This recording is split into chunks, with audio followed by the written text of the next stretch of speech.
Prince William is heading to South Africa today ahead of his environmental Earthshot Prize ceremony on Wednesday. Well, royal editor Russell Myers is in Cape Town for us now, and William's been talking a lot about why Africa, and Southern Africa in particular, is such a special place for him.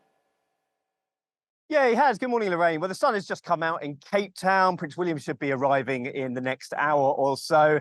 And he's here in South Africa for his Earthshot Prize Awards, the big environmental awards that he set up 4 years ago. This will be the fourth instalment after we've been to London, Boston, Singapore, and now here in South Africa. And he's been saying, you know, Africa was a real comfort to him during his teenage years. Of course, after the tragic death of his mother, he proposed to the Princess of Wales in 2010 in Kenya, and it really gave him some comfort. So looking forward to him coming here. A lot of excitement here in Cape Town. Is going to be a big sort of extravaganza of the Earthshot Awards on Wednesday. So lots to look forward to.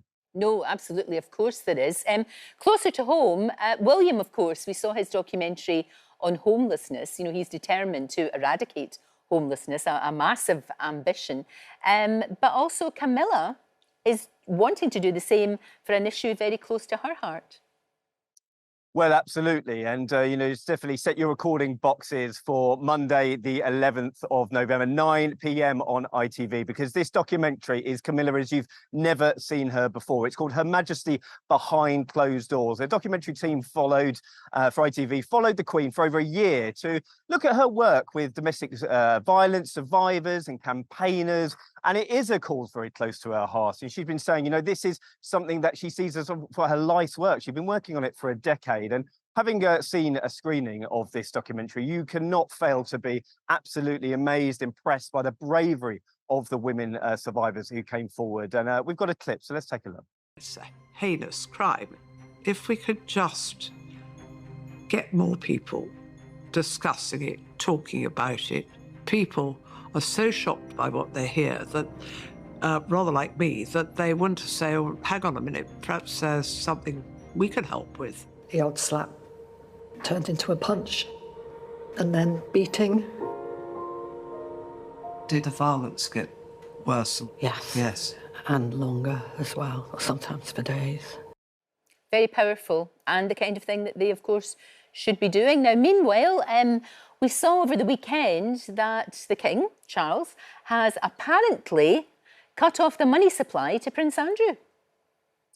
Well, listen, talk about long-running sagas. This is the longest of the longest, isn't it? I mean, Prince Andrew in one corner, the King in the other. Of course, Prince Andrew's well-publicised fall from grace after his allegations of impropriety and sexual abuse, and he's always denied. But of course, he was made to step down from his royal duties a few years ago. And now the King has cut the purse strings. He was digging his heels in over whether he was going to leave Royal Lodge, a 30-bedroom mansion in Windsor that he lives in. But he still had his allowance. The late Queen was still gifted that to him. But the King has cut him off, it seems. No more £3 million security for Prince Andrew. No more £1 million allowance. So will this settle the issue of him being made to move out of Royal Lodge, going into another sort of smaller abode on the royal estate? But as I said, Prince Andrew has been digging his heels in for this for quite some time. So I don't think this saga is over yet, unfortunately. No, I don't think so. And there's a lot in the papers this morning about the fact that the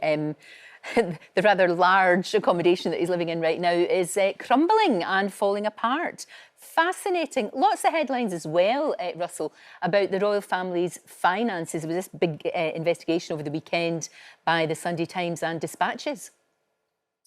Yeah, I mean, you were just talking about, you know, the good work that the royal family are doing, and Prince William's doing incredible work in homelessness. We had an ITV documentary a couple of weeks ago, this documentary about Camilla and her work with domestic violence campaigners.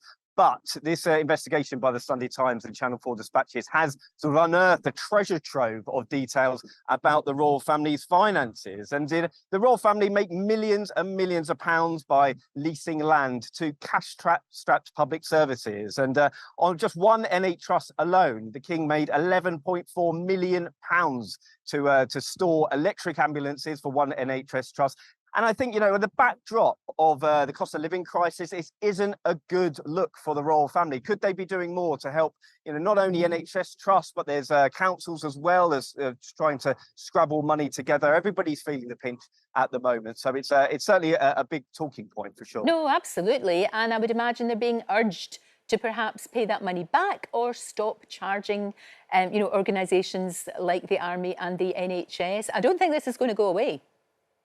No, not at all. I mean, again, it's the issue for the royal family. Of course, everybody knows they live in palaces and castles, and they are here to sort of do the work, do duty. You know, we heard this sort of troped out every now and then by the royal family. Indeed, William was saying, why is he the person to take on homelessness? Well, it's because it's his job. But you know, the Duchy of Lancaster and the Duchy of Cornwall are these two huge organisations that are often shrouded in mystery. They have different tax associations with corporation tax and inheritance tax. But you know, I think it's time for the royal family to probably come clean on their finances. But I wouldn't hold my breath on that, to be honest. No. Interesting, though. Thank you, Russell, as always. Thank you very much indeed for a very sunny Cape Town. Good to talk to you.